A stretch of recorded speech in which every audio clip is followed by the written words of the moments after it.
I think that most of the visual rhetoric, or what we understand today as the visual rhetoric that's used in most editing and editing of commercials and everything else, as well as a narrative film, to a large extent comes out of there. You have sort of the initial principles of continuity editing, and basic editing comes out of American cinema, but in a way it's expanded and theorized to its beacon in the Soviet period. And then effectively all those kinds of innovations disappear once sound comes in, because the difficulty of recording sound makes the approach to picture-in-picture editing much more conservative throughout the world. So in a way, it's this kind of bright moment of innovation in editing.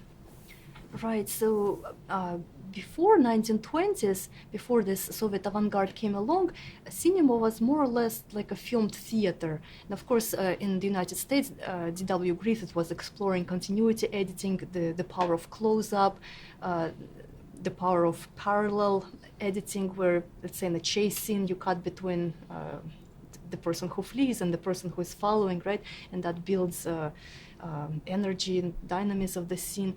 But the Soviet avant-garde was the movement that really experimented with cinema's capabilities as a medium, and particularly in terms of editing. So when Sergei Eisenstein's film, The Battleship Potemkin, screened in the United States, there was a huge crowd of critics and filmmakers, producers, and there was like a quote reported in the news. They came out, they were completely in awe and shocked by what cinema can accomplish, right? So the Soviet avant-garde filmmakers, they discovered principles of very shocking juxtaposition between two shots, or the way in which recontextualizing a shot can create new associations and new meanings for this image, and they experimented with multiple angles and the rhythm of the pacing of editing to create various effects, and that was very innovative for the time.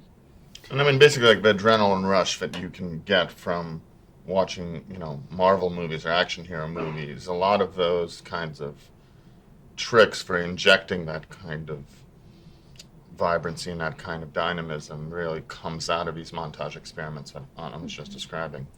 Yeah, and the fantastic thing about these filmmakers was that they were all theorists. They were filmmakers by day, and at night they were theorists, thinking about, let's say American action films or their own experiments, and they articulated very interesting and compelling ideas that are still being taught in film schools today about, let's say, the relationship of film to the reality that is being filmed, about the power of cinema to instill new ideas and associations and emotions, evoke emotions in the audience.